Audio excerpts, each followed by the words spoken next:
പണ്ട് പണ്ട് വളരെ കാലങ്ങൾക്ക് മുമ്പ് ഒരു വലിയ കാട്ടിൽ ശക്തനായൊരു സിംഹം ജീവിച്ചിരുന്നു. കാട്ടിലെ എല്ലാ മൃഗങ്ങളും അവനെ ഭയപ്പെട്ടിരുന്നു. ഒരു ഉച്ചയ്ക്ക് വയറ് നിറച്ചു ഭക്ഷണം കഴിച്ച ശേഷം സിംഹം ഒരു വലിയ മരത്തിന്റെ തണലിൽ സുഖമായി ഉറങ്ങുകയായിരുന്നു. അയ്യോ, എത്ര വലിയ കാടാണിത്! ഒന്ന് ചുറ്റി നോക്കാം. അങ്ങനെ കളിച്ചും ചാടിയും ഓടിയ എലി അറിയാതെ ഉറങ്ങിക്കിടന്ന സിംഹത്തിന്റെ കാലിലേക്ക് കയറി. ആരാണ് എന്നെ ഉറക്കത്തിൽ നിന്ന് ഉണർത്തിയത്? ഇത്ര ചെറിയൊരു എലി എന്റെ മേൽ കയറാൻ ധൈര്യം കാണിച്ചോ?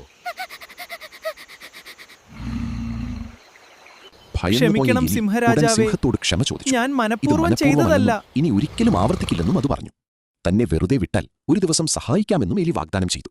അത് കേട്ട സിംഹം ഉറക്കെ ചിരിച്ചു. ഒരു ചെറിയ എലി തന്നെ സഹായിക്കുമെന്ന കാര്യം സിംഹത്തിന് തമാശയായി തോന്നി. എന്നിരുന്നാലും എലിയുടെ അപേക്ഷ കേട്ട് സിംഹം അതിനെ വെറുതെ വിടാൻ തീരുമാനിച്ചു. അയ്യോ, എന്നെ രക്ഷിക്കൂ! ഭയപ്പെടേണ്ട രാജാവേ, ഞാൻ ശ്രമിക്കാം. കുറച്ചു ദിവസങ്ങൾ കഴിഞ്ഞു. ഒരു ദിവസം കാട്ടിൽ നിന്നൊരു ഉച്ചത്തിലുള്ള നിലവിളി എലി കേട്ടു. അത് സിംഹത്തിന്റെ ശബ്ദമായിരുന്നു. വേട്ടക്കാരന്റെ വലയിൽ സിംഹം കുടുങ്ങിയിരുന്നു. രക്ഷിക്കൂ എന്ന് സിംഹം ഉച്ചത്തിൽ വിളിച്ചു. അത് കേട്ട എലി ഉടൻ അവിടേക്ക് ഓടിയെത്തി. പിന്നെ തന്റെ മൂർച്ചയുള്ള പല്ലുകൾ കൊണ്ട് വലയുടെ കയറുകൾ കടിച്ചു മുറിക്കാൻ തുടങ്ങി. കുറച്ചു സമയത്തിനുള്ളിൽ വല പൊട്ടി. അങ്ങനെ എലി സിംഹത്തെ രക്ഷിച്ചു. ഞാൻ സ്വതന്ത്രനായി. നന്ദി കുഞ്ഞേ. അന്ന് ഞാൻ പറഞ്ഞത് ഓർമ്മയുണ്ടോ രാജാവേ? ഉണ്ട്. ചെറിയവരെയും ഒരിക്കലും ചെറുതായി കാണരുതെന്ന് ഞാൻ ഇന്ന് പഠിച്ചു. അങ്ങനെ ചെറിയ എലി വലിയ സിംഹത്തെ രക്ഷിച്ചു. അപ്പോൾ സിംഹം പഠിച്ച പാഠം വളരെ വിലപ്പെട്ടതായിരുന്നു.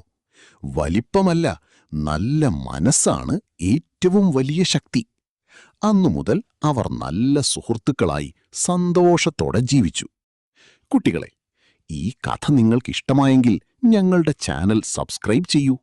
പുതിയ കഥകൾ വരുമ്പോൾ ഉടൻ അറിയാൻ ബെൽ ബട്ടണും അമർത്താൻ മറക്കരുതേ. അടുത്ത കഥയിൽ വീണ്ടും കാണാം.